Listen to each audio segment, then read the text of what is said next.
الحمد لله نحمده ونستعينه ونستغفره ونؤمن به ونتوكل عليه ونعوذ بالله من شرور أنفسنا ومن سيئات أعمالنا من يهده الله فلا مضل له ومن يضلله فلا هادي له ونشهد أن لا إله إلا الله وحده لا شريك له ونشهد أن سيدنا محمدا عبده ورسوله وصلى الله عليه وعلى آله وصحبه وسلم تسليما كثيرا كثيرا أما بعد قال النبي صلى الله عليه وسلم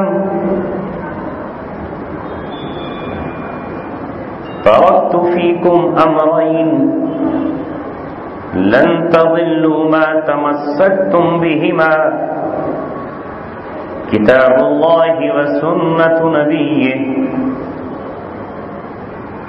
أو كما قال رسول الله صلى الله عليه وسلم وقال رسول الله صلى الله عليه وسلم من مات وليس في عنقه بيعة مات ميتة جاهلية أو كما قال رسول الله صلى الله عليه وسلم صدق رسوله النبي الكريم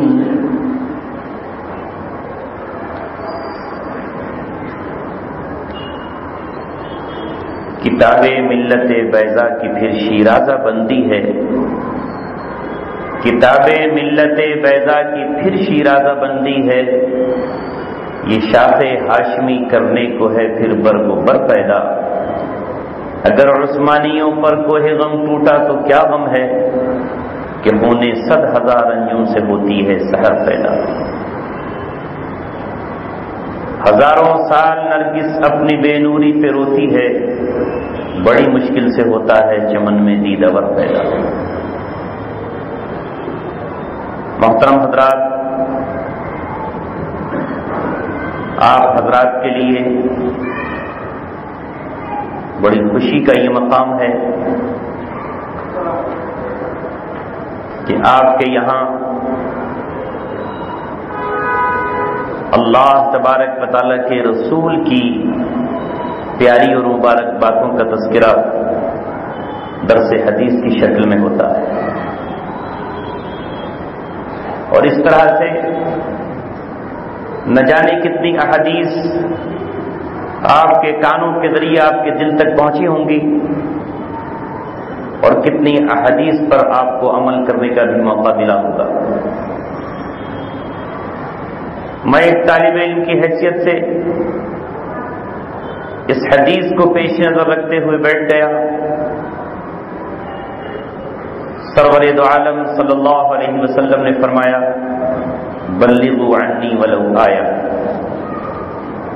تم میری طرف سے دوسروں تک پہنچا دو گرچہ وہ ایک آیت ہی کیوں نہ ہو آپ صلی اللہ علیہ وسلم ہمیں ایک بات بتا کر گئے جس کو میں نے ابھی خطبہ مسنونہ کے بعد پیش کیا ہے کہ میری امت تمہیں کوئی بھٹکا نہیں سکتا تمہیں کوئی گمراہ نہیں کر سکتا تم راہ ہدایت پر قائم رہو گے جب تک کہ تم دو چیزوں کو مضبوطی سے تھامے رکھو گے وہ دو چیزیں کتاب اللہ و سنت نبی کہیں آپ نے فرمایا وہ سنتی ایک اللہ تبارک و تعالیٰ کی کتاب قرآن اور دوسرے نمبر پر نبی پاک صلی اللہ علیہ وسلم کے ارشادات، لن تضلوا ما تمسکتم بہما، قرآن جب تمہارے سامنے ہو اور تم اس سے وابستہ رہو گے، اور جب حدیث تمہارے پیش نظر ہو جو قرآن کی تشریح و تفصیل کرنے والی ہے، تو پھر کوئی گمراہ کرنے والا تمہیں گمراہ نہیں کر سکے گا، حالانکہ گمراہ کرنے والے پیدا ہوں گے۔ آپ نے یہاں تک خبر دے دی کہ 30 دجال اور جھوٹے پیدا ہوں گے، جن میں سے ہر ایک یہ کہے گا کہ میں اللہ تبارک و تعالیٰ کا نبی ہوں، لیکن لا نبی بعدی، میرے بعد کوئی نبی نہیں ہوگا۔ ایک تو قرآن نے اعلان کر دیا، ما كان محمد ابا احد من رجالكم ولكن رسول الله وخاتم النبيين، کہ محمد رسول اللہ صلی اللہ علیہ وسلم اللہ تبارک و تعالیٰ کے رسول ہیں، اور ساتھ ہی ساتھ وہ خاتم النبیین ہیں۔ دوسری طرف آپ نے ارشاد فرما دیا لا نبی بعدی، میرے بعد کوئی نبی نہیں ہے، لہذا آپ کا زمانہ ہو یا آپ کے بعد کا زمانہ ہو، آج کا زمانہ ہو یا آج کے بعد کا دور ہو، امت کے سامنے قرآن کی جب یہ آیت موجود ہے، جب امت کے سامنے رسول پاک صلی اللہ علیہ وسلم کی حدیث موجود ہے، تو چاہے وہ دعویٰ کرنے والا عربی النسل ہو یا وہ عجمی النسل ہو، امت سیدھے یہ کہے گی کہ یہ دجال ہے، کذاب ہے، جھوٹا ہے۔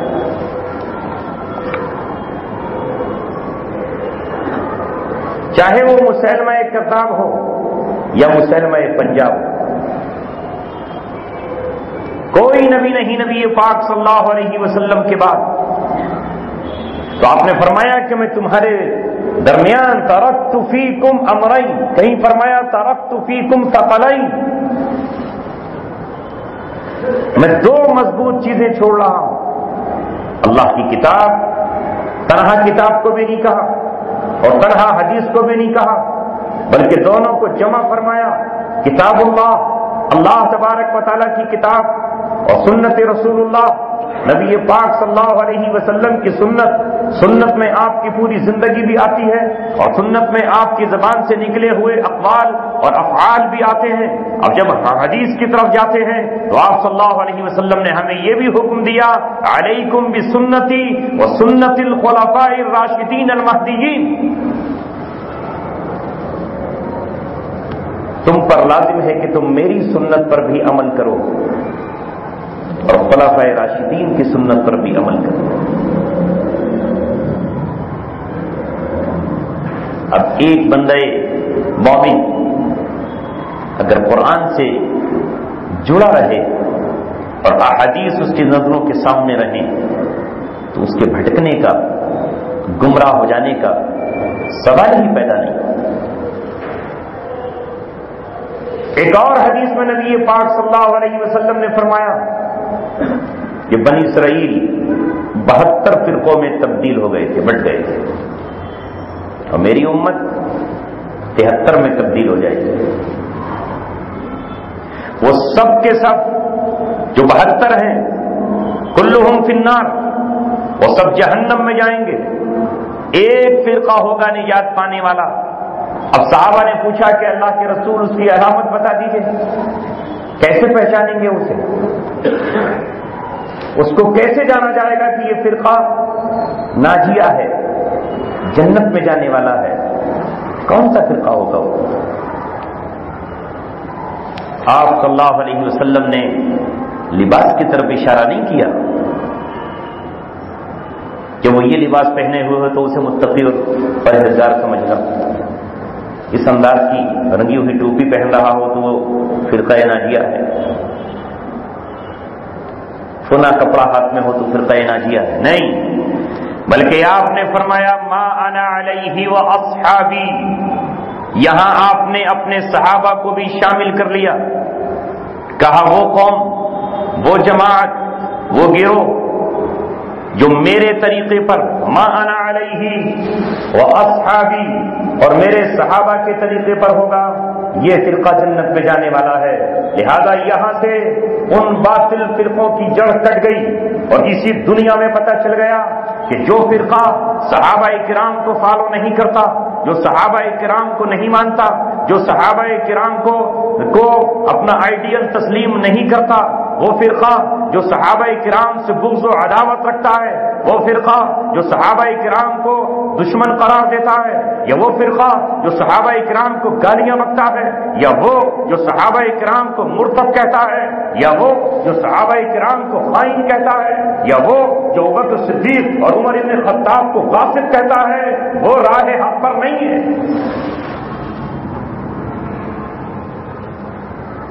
یہی تو معیار ہے، یہی تو کسوٹی ہے۔ اب زمانہ چونکہ آج عجیب و غریب ہے،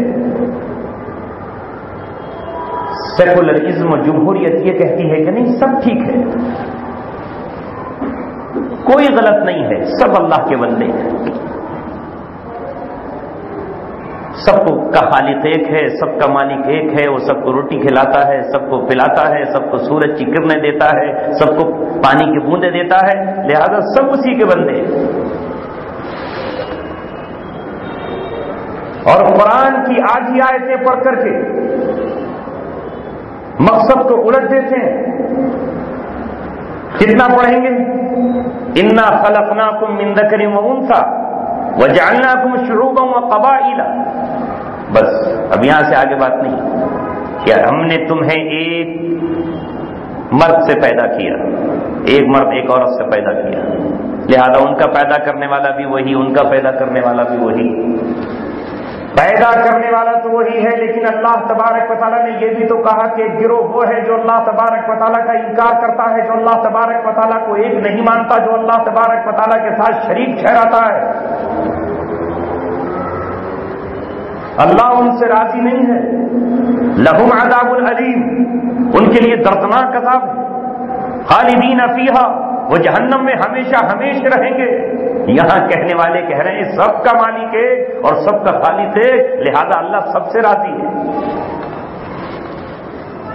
اگر اللہ تبارک و تعالیٰ یوں سب سے راضی ہوتا اور کوئی معیار نہ ہوتا، اللہ تبارک و تعالیٰ کے یہاں کوئی اصول و ضابطہ نہ ہوتا، تو آپ غور کیجئے کہ قرآن کیوں کہہ رہا ہے کہ نوح علیہ السلام کی امت میں سے 80 افراد کشتی میں بٹھال کر کے بچا لیے گئے اور باقی پانی میں ڈبو کر کے ہلاک کر دیے گئے۔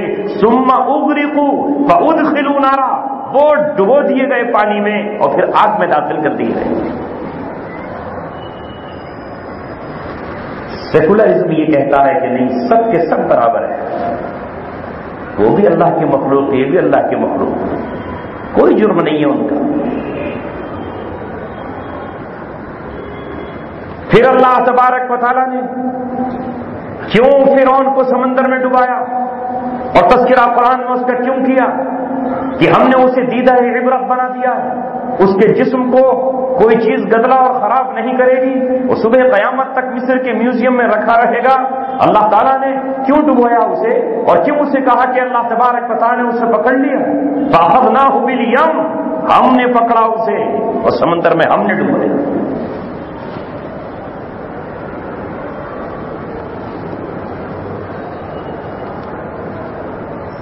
جو قوم اور جو ملت قرآن، مکمل قرآن، آیات اور اس کی پوری تشریحات سے وابستہ ہوگی، وہی بچ پائے گی، ورنہ یضل بہ کثیرا ویہدی بہ کثیرا۔ اسی قرآن سے اللہ تبارک و تعالی گمراہ بھی کرتا ہے اور ہدایت بھی دیتا ہے۔ اب قرآن کی آیت کا ایک ٹکڑا ہے، لا تقربوا الصلاۃ وانتم سکارا۔ اب اگر انتم سکارا نہ پڑھا جائے اور آیت کا شأن نزول نہ سمجھا جائے تو چھٹی ہو گئی نماز کی، کیونکہ خود اللہ قرآن میں کہہ رہا ہے کہ نماز کے قریب مت جاؤ۔ ایسے فرقے آپ کے ملک تک میں موجود ہیں جو کہتے ہیں کہ اللہ نے تو خود قرآن میں منع کیا ہے کہ نماز نہ پڑھو۔ کوئی پوچھے کہاں منع کیا ہے؟ کہا نہیں، ولا تقربوا الزنا، زنا کے قریب مت جاؤ۔ ایسے ہی کہا ہے اللہ نے ولا تقربوا الصلاۃ، نماز کے قریب مت جاؤ۔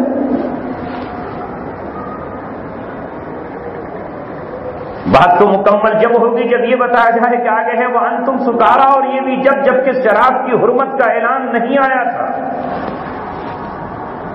اس کا شان نزول بتایا جائے گا، کیونکہ اسلام میں کچھ احکام ایسے ہیں جو ابتدا میں جائز تھے اور بعد میں ان کو ناجائز اور حرام قرار دے دیا گیا. ابتدا میں نماز میں بولنا جائز تھا، بعد میں منسوخ ہو گیا. اب کوئی بولے گا نماز میں؟ لیکن ایک گروہ آج بھی ایسا ہے جو نماز میں بولتا ہے. اس کے یہاں مہمان کوئی پہنچ جائے، کہتا ہے تشریف رکھیے، نماز سے فارغ ہو جاؤں پھر چائے بنا کے آپ کو پلاؤں گا. اس کی نماز ہوتی؟ ایسا گروہ ہے. آپ پہنچے، سلام کیا آپ نے، اس نے جواب دے دیا، ذرا تشریف رکھیے میں نماز پوری کر لوں گا، چائے بناتا ہوں. ما انا علیہ واصحابی، جس پر میرے صحابہ ہیں اور جس پر میں ہوں، قیامت تک جو گروہ آپ صلی اللہ علیہ وسلم کی اقتدا کرے اور آپ کے صحابہ کی اقتدا پر چلے، وہ فرقہ ناجیہ کہلائے گا. یہی ایک بات اور بتاؤں، رسول اللہ صلی اللہ علیہ وسلم نے جہاں اس فرقے کی بات کی جو جنت میں جائے گا، وہ ہے جو صحابہ کے نقش قدم پر چلے. اور صحابہ کے نقش قدم پر چلنے کا مطلب یہ ہے کہ صحابہ کرام کو اپنا مثالی آئینہ مان کر کے اپنی زندگی گزار رہا ہو. صحابہ کرام میں جب ہم زندگی میں ان کی جھانک کر دیکھتے ہیں تو صحابہ کے یہاں ایک رشتہ تھا، لا الہ الا اللہ محمد رسول اللہ کا رشتہ تھا. ان کے یہاں خاندانی رشتے لا الہ الا اللہ کے بعد کٹ گئے تھے اور منقطع ہو گئے، منقطع ہوئے. جب بدر کے میدان میں نکلے ہیں مکہ اور مدینہ کے لوگ، تو مد مقابل کون تھے؟ کہیں تو ماں جایا بھائی تھا، کہیں دودھ شریف بھائی تھا، کہیں چچا داد بھائی تھا، کہیں کوئی اور نہیں باپ تھا، کہیں اپنا ہی حقیقی بیٹا تھا، کہیں اپنا سگا داماد تھا، کہیں اپنا ماموں اور چچا تھا. خونی، خاندانی، نسبی، حسبی، قومی، وطنی، لسانی سارے رشتے ان کے بنتے تھے. لیکن بدر کے میدان میں، احد کے میدان میں، غزوہ احزاب میں محمد رسول اللہ کے ساتھیوں نے نبی پاک صلی اللہ علیہ وسلم کے سامنے، پوری دنیا کے سامنے، اور پھر قرآن نے اللہ کی کتاب بن کر دنیا کے سامنے کر دیا کہ مومن وہ ہیں کہ جو صرف اور صرف اسلام کے رشتے کو جانتے ہیں، بیچ کی سرحدوں کے کوئی رشتے نہیں ہوتے. بلال حبشے کا رہنے والا ہے، لیکن صحابہ نے یہ نہیں کہا کہ یہ اس ملک کا ہے. سہیل روم کے رہنے والے ہیں، صحابہ کے درمیان یہ کبھی بحث نہیں چلی کہ یہ رومی ہے، یہ دوسرے ملک کا ہے. سلمان ایران اور فارس کے رہنے والے ہیں، کبھی ان میں اس بات میں تکرار نہیں ہوئی کہ یہ ایران کا رہنے والا ہے، بلکہ اللہ اکبر، جب رسول اللہ صلی اللہ علیہ وسلم کی سیرت ہم پڑھتے ہیں اور آپ کی زندگی کا مطالعہ کرتے ہیں تو حضرت سلمان رضی اللہ تعالیٰ کے مشورے پر جو غزوہ خندق میں خندق کھودی گئی ہیں، آپ نے 10 کی ٹولیاں بنائی کہ 10 لوگ مل کر اتنی خندق کھود لیں. ہر ایک نے اپنے ساتھی کا ہاتھ پکڑ لیا، سلمان تنہا کھڑے رہ گئے، ان کے کسی نے ہاتھ نہیں لیا. جب نبی پاک صلی اللہ علیہ وسلم نے ان کو دیکھا کہ سلمان کسی کے ساتھ نہیں ہے، تھوڑے سے غم زدہ ہیں، تو آپ صلی اللہ علیہ وسلم نے سلمان کا ہاتھ پکڑا اور ہاتھ پکڑ کر کہا کہ سلمان تم میرے ساتھ شریک ہو. شریک ہی نہیں کیا بلکہ اعلان کیا سلمان منی من اہل البیت، جس طرح حسن اور حسین، فاطمہ اور حضرت علی میرے اہل بیت سے ہیں، اسی طرح سلمان بھی میرے اہل بیت سے ہیں.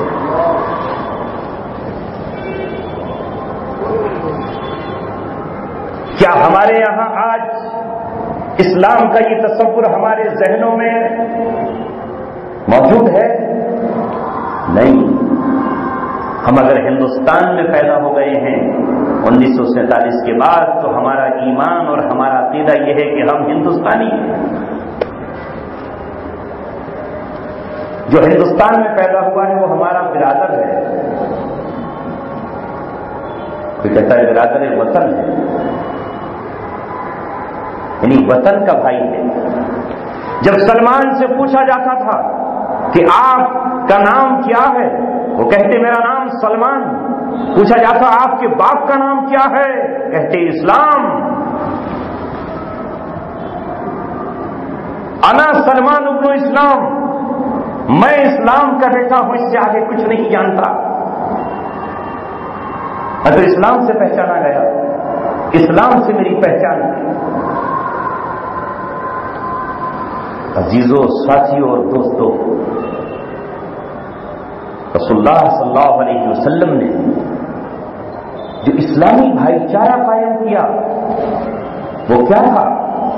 وہ کس بنیاد پر تھا؟ وہ اسلام کی بنیاد پر تھا۔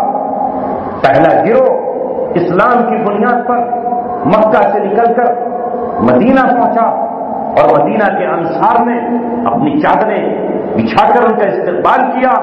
آپ صلی اللہ علیہ وسلم نے انصار کا مہاجر کو بھائی بنایا۔ اس کو عربی میں مواقات کہا جاتا ہے کہ بھائی بھائی بنا دیا۔ یہ بھائی کس بنیاد پر بنے؟ یہ اسلام کی بنیاد پر بنے۔ حالانکہ ان کا قبیلہ تو قریش ہے، ان کا وطن تو مکہ ہے، ان کا قبیلہ تو اوس ہے، اور ان کا وطن تو مدینہ ہے۔ یہ تو حضرت کے رہنے، یہ تو حضرت قبیلے کے ہیں، ان کی پیدائش تو مدینہ کی ہے، جو ملکوں کے الگ الگ کے لوگ ہیں، لیکن جب ایک مقام پر جمع ہوتے ہیں تو دونوں بالکل حقیقی بھائی کی طرح ہیں۔ اور ابتدا میں تو وراثت بھی تقسیم ہوتی ہے، جب تک وراثت کا قانون نہیں آیا تھا وراثت بھی ملتی تھی۔ لیکن کیا آج یہ تصور ہمارے ذہنوں میں موجود ہے؟ ابھی چند دنوں کی بات ہے، دوسرا سال ہے، برما کے مسلمانوں پر بے پناہ ظلم و تشدد ہوا، جسے پوری دنیا نے دیکھا۔ آج کا اگر یہ نیٹ سسٹم نہ ہوتا تو پتہ بھی نہیں چلتا کہ کس علاقے میں کون سا ظلم و ستم ہے۔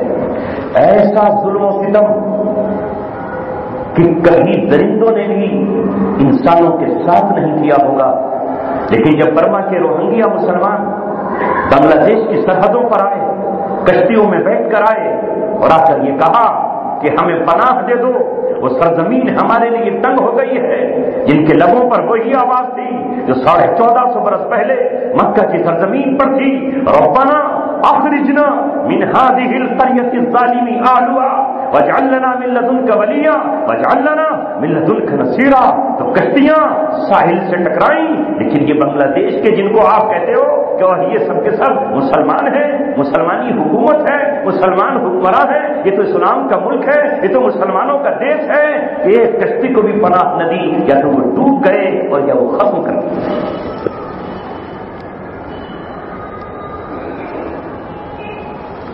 آج سے 100 سال پہلے یہ نہیں ہو سکتا تھا۔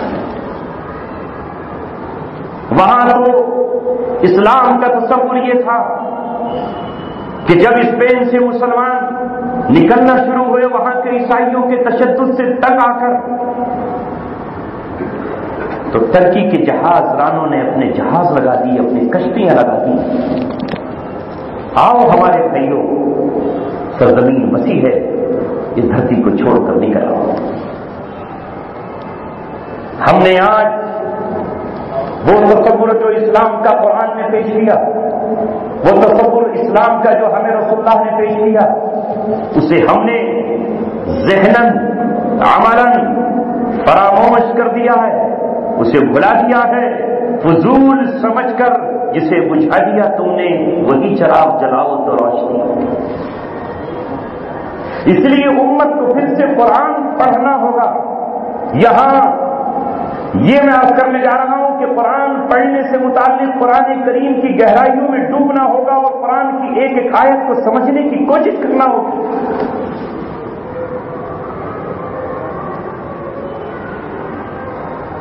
قرآن کریم کہتا ہے، اللہ رسول یہی تو فرما رہے ہیں کہ جب تک تم قرآن سے جڑے رہو گے گمراہ نہیں ہوگے، اور قرآن سے ہٹے تو کوئی بھی کچھ کر دے۔ آج معاف فرمائیے گا، حدیث کا نمبر تو بعد میں ہے، پہلے ہی مرحلے پہ امت نے قرآن چھوڑ دیا۔ اور ہم مطمئن بیٹھے ہیں کہ ہم سے کون پوچھے گا، ہم سے کون پوچھے گا، کیسے نہیں پوچھا جائے گا؟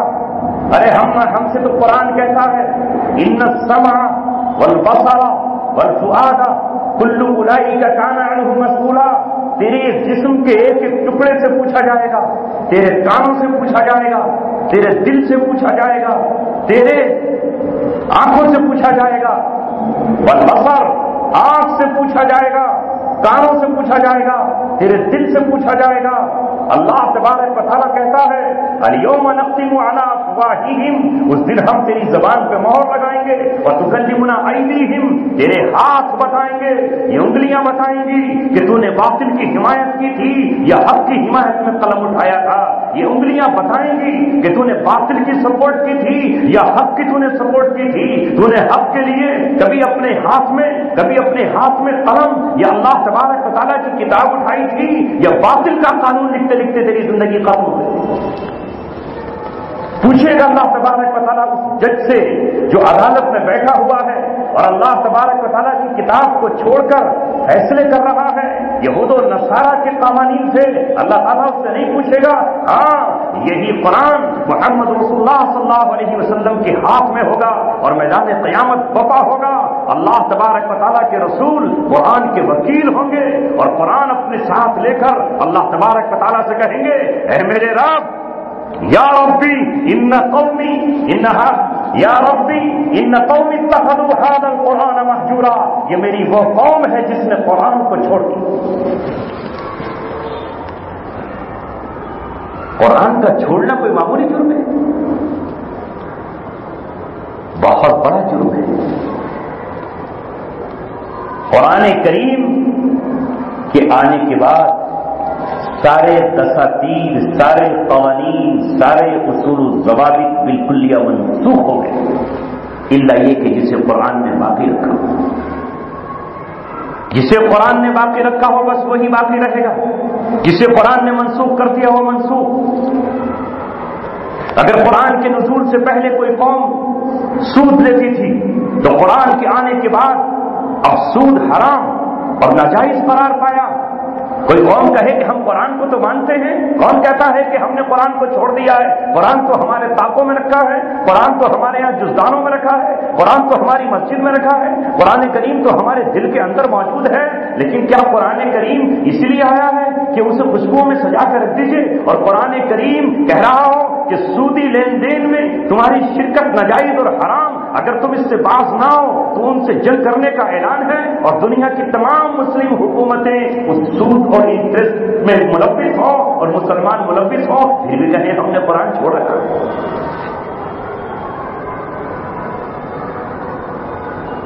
ایک واقعہ سن لیجیے جو آپ صلی اللہ علیہ وسلم کی سیرت اور حدیث سے تعلق رکھتا ہے۔ یہودیوں کے یہاں ایک جوڑے نے زنا کر لیا، اور وہ فیصلہ لے کر رسول اللہ صلی اللہ علیہ وسلم کے پاس آئے۔ وہ سوچ رہے تھے کہ آپ نرم ہیں، رحمت للعالمین ہیں، آپ شفقت اور رحمت کے پیکر ہیں، شاید آپ کوئی نرم سزا دے دیں گے۔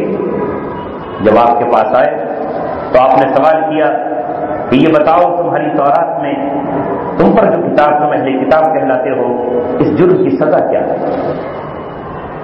تو کہنے لگے کہ اس جرم کی سزا ہمارے یہاں تو بال مون کر منہ کالا کر کے گدھے پہ بٹھا کر اس کی رسوائی کرا دینا ہے بس۔ جبرائیل علیہ السلام آئے اور آ کر کہا کہ اللہ کے رسول یہ جھوٹ بول رہے ہیں، ان سے کہو کہ ابن سوریہ کو جانتے ہو؟ ابن سوریہ ان کا بہت بڑا عالم تھا جس کی آنکھ میں کچھ فرق تھا۔ ان سے آپ نے پوچھا کہ ابن سوریہ کو جانتے ہو؟ کہا ہاں جانتے ہیں۔ کہ ابن سوریہ کو بلا کر پوچھو تو آپ میں کیا حکم ہے؟ وہ سمجھے ابن سوریہ کو بلا لو تو وہ بھی یہی جواب دیں گے، کیونکہ زمانے سے چلا رہا ہے، یہی قانون بن گیا ہے، اسی پر سب عمل کرتے چلے آ رہے ہیں۔ ابن سوریہ کو بلایا گیا، آپ صلی اللہ علیہ وسلم نے اس سے کہا میں تجھے اس ذات کی قسم دیتا ہوں جس نے تمہارے درمیان موسیٰ کلیم اللہ کو بھیجا اور فرعون کے ظلم و ستم سے تمہیں نجات۔ بتاؤ شادی شدہ جوڑے کی سزا زنا کی کیا ہے؟ کہاں اٹھا وہ شخص، تھرا گیا اور کہنے لگا، اے اللہ کے رسول، اگر آپ مجھے اس ذات کی قسم نہ دیتے تو میں کبھی نہیں بتاتا، مگر آپ نے اس عظیم ہستی کی مجھے قسم دی ہے، لہذا مجھے بتانا پڑے گا۔ تورات میں سزا تو وہی ہے جو قرآن میں ہے، سنسار کرنا، پتھروں سے مار کر سنسار کر دینا۔ لیکن جب ہماری قوم کے شریفوں نے، اعلیٰ درجے کے لوگوں نے زنا شروع کیا تو ہم لوگ ہچکچائے کہ انہیں پتھروں سے مار کر کیسے سزا دی جائے، انہیں کیسے یہ سزا دی جائے، لہذا ہم نے قانون ترمیم ان کو سزا نہ دی، کوئی اور سزا تجویز کر دی، کبھی جرمانہ لگا دیا۔ لیکن کوئی غریب اگر زنا کر کے آیا تو اس پر یہی سزا نافذ کی گئی۔ پھر ہنگامہ ہو گیا کہ امیروں کو تم نے چھوڑ دیا اور غریبوں پر یہ سزا نافذ کی ہے، تو پھر ہماری حیثیت کبار بیٹھی اور سب نے بیٹھ کر یہ کیا کہ ایک جنرل سزا، کامن سزا سب کے لیے رکھ دیجئے، گدھے پر بٹھا دیا جائے، بال موڑ دیے جائیں، منہ کالا کر کے شہر میں گھما دیا جائے۔ ہم نے پھر یہ بات میں سب کے لیے عام کر دیا۔ آپ صلی اللہ علیہ وسلم نے اس شخص پر وہی سزا لگائی جو کہ قرآن میں اور تورات میں موجود تھی۔ اس پر قرآن کریم نے بنی اسرائیل اور ان تمام سے کہا، افتؤمنون ببعض الکتاب وتکفرون ببعض، تم کتاب کے بعض حصے پہ ایمان لاتے ہو اور بعض حصے کا انکار کرتے ہو۔ انہوں نے بھی ہماری طرح انکار کہاں کیا تھا کہ اللہ کی کتاب میں سزا نہیں ہے؟ ابن سوریہ نے بتا دیا آ کر کے سزا تو یہی ہے، لیکن ہم اس سزا کو نافذ نہیں کر رہے، سزا تو یہی ہے لیکن ہم اس کو جاری نہیں کر رہے۔ مان تو وہ بھی رہے تھے کہ اللہ تبارک و تعالیٰ کی کتاب میں تو یہی سزا ہے، لیکن اس پہ عمل نہ کرنے کو، اسے نافذ نہ کرنے کو اللہ تبارک و تعالیٰ نے کفر سے تعبیر کیا۔ یہاں 2 منٹ ٹھہر کر ہمیں اور آپ کو آج یہ سوال اپنے آپ سے بھی اور دنیا بھر کے مسلمانوں سے کرنا ہوگا۔ اگر قرآن میں اور رسول اللہ کی سنت میں لکھی ہوئی یہ سزا رجم اور کوڑوں کی روئے زمین کے کسی خطے پر نافذ نہیں ہے اور وہاں مسلمان موجود ہیں جن کی حکمرانی بھی ہے اور وہ اللہ تبارک و تعالیٰ کی اس کتاب کے حکم کو جاری نہیں کر رہے، بلکہ اس کے مد مقابل جو سزا عیسائیوں نے ترتیب دی ہے یا وہ سزا جو یہودیوں نے لکھی ہے اگر وہ اپنے ملک میں نافذ کرتے ہیں تو اللہ بنی اسرائیل کو تو یہ کہے، افتؤمنون ببعض الکتاب وتکفرون ببعض، کہ کتاب کے ایک حصے پہ ایمان اور دوسرے حصے کا انکار، تو کیا یہ آیت ہم پر فٹ نہیں ہوتی؟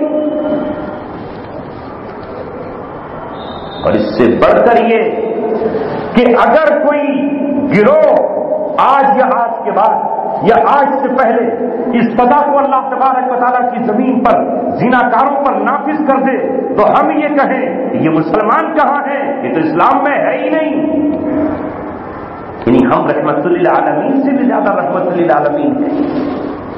ہمیں ترس آ رہا ہے عورت پر، رسول اللہ کو نہیں آتا ترس۔ دوستوں اور ساتھیوں، میرے عزیزوں، اللہ تبارک و تعالیٰ کی کتاب کے ماننے کا مطلب یہ ہے کہ مکمل اس پہ عمل کیا جائے۔ ایک حدیث اور میں نے آپ کے سامنے ابھی پیش کی، اس کا ترجمہ اور تھوڑی سی تشریح کیے دیتا ہوں۔ آپ نے فرمایا، مما تھا وَلَيْسَ فِي عُنُقِهِ بَيْعَةٌ، جو شخص اس حال میں مر گیا کہ اس کی گردن میں خلیفۃ المسلمین کا قلادہ نہیں تھا، وہ خلیفہ کی بیعت نہ کیے ہوئے تھا، مات میتۃ جاہلیہ، وہ جاہلیت کی موت مرا۔ جاہلیت کیا ہے؟ جاہلیت ان پڑھ ہونا نہیں ہے، جاہلیت وہ دور ہے جو اسلام سے پہلے تھا، کفر کا، شرک کا، بت پرستی کا، اللہ کی کتاب سے بغاوت کا، اللہ تبارک و تعالیٰ کے نبیوں سے فرار کا، وہ دور جاہلیت کہلاتا ہے۔ وہ ایک طرح رسول اللہ صلی اللہ علیہ وسلم یہ کہہ رہے ہیں کہ مسلمانوں کا امیر ہونا لازمی ہے، مسلمانوں کا خلیفہ ہونا لازمی ہے، اس لیے کہ خلیفہ ہی امت کا متولی ہو سکتا ہے۔ ابن تیمیہ کو پڑھو یا ابن کثیر کو پڑھو، وہ یہ کہتے ہیں کہ خلیفہ ہی جمعے کا قیام کرتا ہے، خلیفہ ہی عیدین کا قیام کرتا ہے، امت پر لازم و فرض ہے۔ علی میاں نے ارکان اربعہ میں اس کے حاشیے میں لکھا ہے کہ جب خلافت ختم ہوئی تو پہلے وہ مورخین جب کوئی کتاب لکھتے تھے تو افسوس کے ساتھ اپنی کتاب کو شروع کرتے تھے کہ ہائے افسوس، خلافت کو گئے ہوئے اتنا زمانہ ہو گیا، ہم بن خلیفہ کی زندگی گزار رہے ہیں۔ دیوان علی نے لکھی ایک ایسا سلطان، ایک ایسا امام عادل زمین پر ہو جو اللہ تبارک و تعالیٰ کا نائب کہلائے اور اس کی سرپرستی میں زمین پر اللہ تبارک و تعالیٰ کے قرآن، حدود اور قصاص نافذ ہوں۔ حضرت عمر بن خطاب رضی اللہ تعالیٰ عنہ کو جب خنجر لگا اور جب آپ زخموں سے یہ محسوس کرنے لگے کہ میں بچ نہیں پاؤں گا، تو حضرت عمر بن خطاب نے 6 لوگوں کی کمیٹی بنانے کے ساتھ یہ کہا کہ تم پر 3 راتیں گزرنے کے بعد 4تھی رات ایسی نہ آئے کہ تم اپنے خلیفہ کو متعین نہ کر لو، صرف 3 راتیں تمہارے لیے مشورے کی گنجائش ہے، 4تھی رات نہ آنے پائے کہ اس دن میں تمہارا خلیفہ کا اعلان ہو جانا چاہیے۔ 4تھے دن حضرت عبد الرحمن بن عوف رضی اللہ تعالیٰ عنہ نے حضرت عثمان غنی رضی اللہ تعالیٰ عنہ کا نام پیش کرنے میں تھوڑی سی ذرا سی دیر کی تو صحابہ میں بعض نے آواز اٹھائی، بعض نے حضرت علی کو کہا، بعض نے سعد بن وقاص کو کہا، تو تو ان سے صحابہ نے کہا اے عبد الرحمن دیر مت کیجیے، اس سے پہلے کہ امت میں آوازیں اٹھیں اعلان کر دیجیے۔ تو انہوں نے اعلان کیا کہ اے علی تم برا مت ماننا، میں نے لوگوں سے رائے لی ہے، میں نے عثمان کے برابر کسی کو نہیں پایا جو رائے عثمان کے حق میں آئی ہے، لہذا میں عثمان کے ہاتھ پر بیعت کرتا ہوں، وہی جو رسول اللہ صلی اللہ علیہ وسلم سے صحابہ نے کی تھی۔ اس کے بعد صحابہ نے بیعت کی اور پھر فوج کے لشکروں نے بیعت کی۔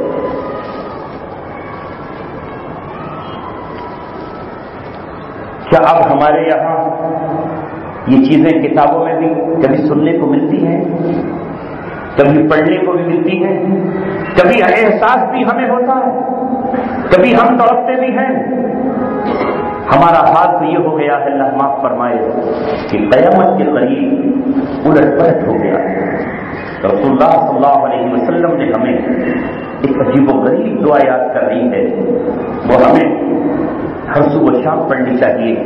اللہم ارنا الحق حقا وارزقنا اتباعہ، اے اللہ جو حق ہے وہ ہمیں حق ہی دکھائیے اور اس حق کی اتباع بھی نصیب فرمائیے۔ یہ نہیں کہ ہم حق تو نظر آ گیا، اب حق نظر بھی آ گیا پھر بھی حق کے پیچھے نہیں چل رہے، جیسے رسول اللہ صلی اللہ علیہ وسلم تشریف لے آئے، یہودیوں کو حق نظر آ گیا، قرآن کہتا ہے یعرفونہ کما یعرفون ابناءہم، یہ آپ کو ایسے پہچانتے ہیں جیسے اپنے بیٹوں کو پہچانتے ہیں، لیکن حق کو پہچانتے ہوئے پیچھے کھڑے رہے۔ تو سرکار مدینہ نے فرمایا اے اللہ تو ہمیں حق کو حق دکھائیے اور حق کی اتباع کی توفیق بھی عطا فرمائیے۔ وارنا الباطل باطلا، اور باطل کو باطل ہی دکھائیے۔ اگر باطل نظر نہ آیا تو بھی مشکل کہ ہم باطل کو باطل نہ سمجھ سکے، اور اگر باطل نظر آ بھی گیا اور ہم ٹھہرے رہے، وارزقنا اجتنابہ، اور باطل سے ہمیں بچنے کی بھی توفیق عطا فرمائیے۔ اے اللہ ہمیں باطل کا حصہ مت بنائیے۔ یعنی معلوم یہ ہوا کہ یہ صورتحال زمین پر پیدا ہو سکتی ہے کہ حق لوگوں کو باطل نظر آ رہا ہو اور باطل حق نظر آ رہا ہو، لوگ حق سمجھ کر کے باطل کے پیچھے چل رہے ہو اور حق کو باطل سمجھ کر کے اس سے اجتناب کر رہے ہو۔ یہ دعا ہر شام و سحر میں کرنی چاہیے۔ مثلاً ایک حدیث میں نبی پاک صلی اللہ علیہ وسلم نے فرمایا، جس کو کئی انداز میں آپ نے بیان کیا ہے، لا تزال طائفۃ من امتی، میری امت کا ایک دستہ، میری امت کی ایک جماعت، پوری امت کو نہیں کہا، لا تزال طائفۃ من امتی، میری امت میں سے ایک چھوٹا گروہ، طائفہ کہا جاتا ہے چھوٹے گروہ، میری امت کا ایک چھوٹا گروہ یا میری امت کی ایک جماعت یقاتلون علی الحق، وہ حق کے لیے لڑتی رہے گی. لفظ یقاتل استعمال کیا ہے. یقاتلون علی الحق ظاہرین علی من ناواہم، وہ اپنے مخالفین پر غالب بھی رہے گی. اللہ اکبر. رسول اللہ کے کلمات جوامع الکلم ہیں. ایک ایک جملے میں پورے کے پورا سمندر ہے. ایک ایک جملے میں پوری پوری قوم کی تاریخ ہے. ایک ایک جملے میں پوری قوم کی صداقت موجود ہے. فرمایا یہ جماعت حق کے لیے مقابلہ بھی کرتی رہے گی اور غالب بھی رہے گی، فتح یاب بھی رہے گی. لا یضرهم من خالفهم، ان کے مخالف ان کا کچھ نہیں بگاڑ پائیں گے. اب اگر آج کے دور میں کوئی مسلم جماعت کامیابی حاصل کر رہی ہو تو ہم کہیں گے کہ صاحب ان پر تو اتنی بمباری ہو رہی ہے، ختم ہی نہیں ہو رہے. جب رسول اللہ یہ کہہ رہے ہیں کہ لا یضرهم من خالفهم، ان کا مخالف ان کا کچھ نہیں کر پائے گا. ظاہرین علی من نواہم، یہ کہیں فرمایا لا یضرهم من خذلهم، جو ان کو رسوا کرنے چاہیں گے انہیں رسوا بھی نہیں کر پائیں گے، انہیں شرمندہ بھی نہیں کر پائیں گے. حتی یقاتل آخرهم المسیح الدجال، یہاں تک کہ یہ ان میں کا آخری فرد مسیح دجال سے بھی قتال کرے گا. کہیں فرمایا حتی یأتی امر اللہ، یہاں تک کہ اللہ تبارک و تعالیٰ کا فیصلہ آ جائے گا، یعنی قیامت. اب ہمیں اس حدیث کی روشنی میں دیکھنا ہے کہ یہ جماعت کون ہو سکتی ہے. ایک ایک ٹکڑے پہ غور کر لیا جائے. وہ کون جماعت ہے جو یقاتلون پہ عمل کر رہی ہے؟ وہ کون جماعت ہے جس کے مخالف ابھی تک شکست سے دوچار ہیں اور کچھ نہیں بگاڑ پا رہے؟ وہ کون جماعت ہے جس کی فتح یابی کے دن نزدیک چلے آتے چلے جا رہے ہیں؟ یہی وہ جماعت ہے جسے دوسرے الفاظ میں نبی پاک صلی اللہ علیہ وسلم نے طائفہ منصورہ کہا ہے، یعنی ایک ایسی جماعت جس کی مدد کی جائے. بس میرے ساتھیوں اور عزیزوں، ضرورت اس بات کی ہے کہ ہم قرآن و سنت میں غور کریں، پڑھیں. بڑی خوشی کی بات ہے کسی بھی عنوان کی اور کسی بھی ابواب کی احادیث صحیح وہ ہفتے میں آپ کے سامنے الحمدللہ آتی رہتی ہیں اور آپ اس سے روشناس ہوتے رہتے ہیں. جب حدیث ہمارے سامنے موجود ہوگی تو آپ کے حیدرآباد سے کذب و بہتان اور لعین و دجال جس نے ابھی دعویٰ کیا اس کا فوراً پتہ چل جائے گا کہ یہ جھوٹا ہے، مکار ہے، لعین ہے، اولاد شیطان ہے، جس کی ویڈیو گھوم رہی ہے ہندوستان میں. فوراً پتہ چل جائے گا کہ یہ مہدی نہیں ہو سکتا. جب مہدی سے متعلق حدیث پڑھیں گے تب تو پتہ چلے گا کہ مہدی کہاں آئیں گے، کہاں ظاہر ہوں گے، ان کا نام و نسب کہاں ہوگا. جب ہم عراق و شام سے متعلق حدیث پڑھیں گے تبھی تو ہمیں پتہ چلے گا کہ عراق و شام میں ہو کیا رہا ہے. جنہوں نے پڑھی انہوں نے واضح کر دیا، جنہوں نے پڑھی انہوں نے واضح کر دیا. ہم نے جب احادیث پڑھی تو اللہ کے رسول فرما رہے ہیں جب امام مہدی کا ظہور ہوگا اتوہ ابدال الشام وعصائب العراق، امام مہدی سے بیعت کرنے کے لیے ملک شام سے ابدال آئیں گے اور عراق سے جدے کے جدے آئیں گے. امام انور العولقی علیہ الرحمہ اپنے بیان میں کہتے ہیں کہ جب میری عمر 20 سال تھی تو میری سمجھ میں یہ بات نہیں آتی تھی کہ عراق سے امام مہدی سے بیعت کرنے والے جتھے کہاں جائیں گے.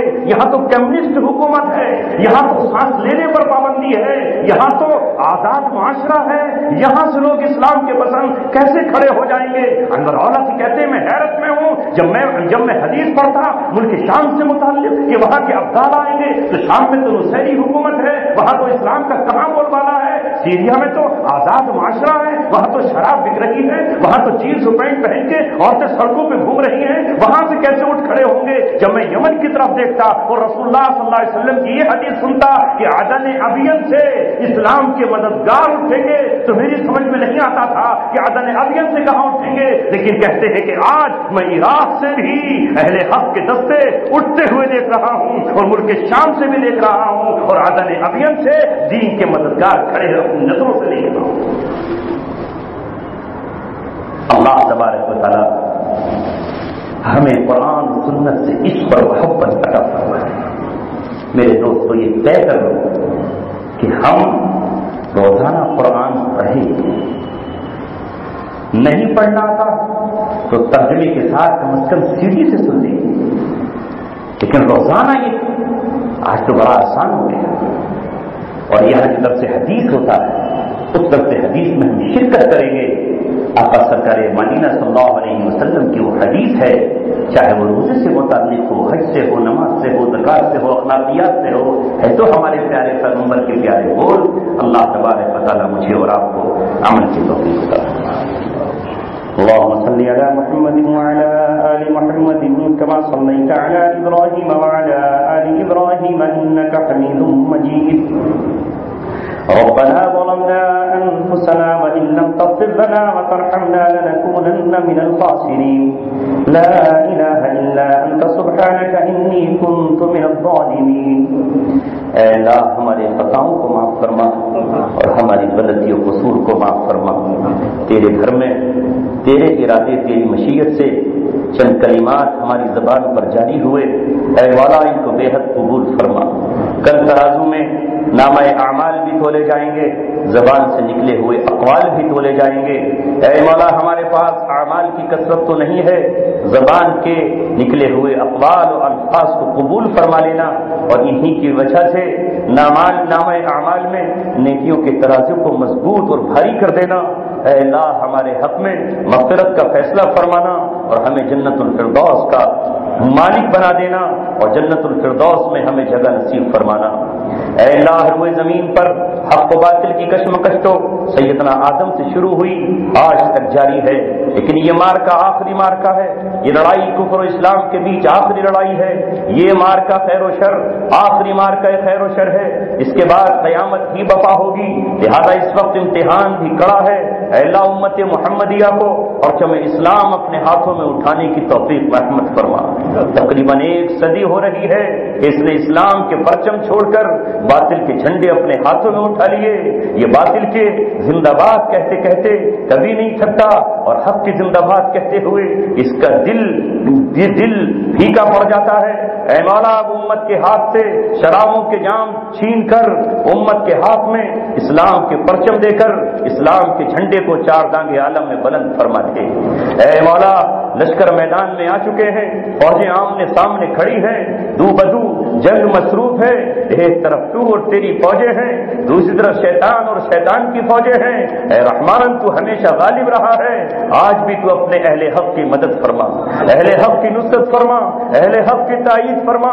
اہل حق کے پاس تجھ پر توکل کے سوا کچھ نہیں ہے، اے مولا تیری ذات پر بھروسے کے سوا کچھ نہیں ہے۔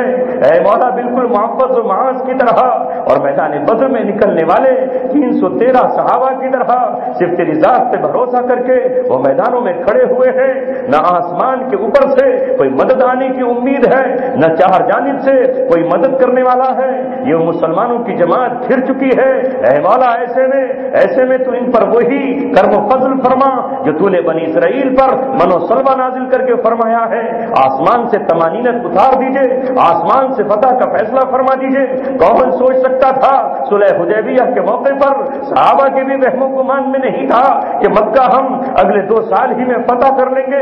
صحابہ روتے ہوئے حدیبیہ کے مقام سے لوٹے تھے، صحابہ ہچکیاں لیتے ہوئے حدیبیہ کے مقام سے لوٹے تھے، انگلیوں کو بھیجتے ہوئے اور دانتوں کو پیستے ہوئے لوٹے تھے۔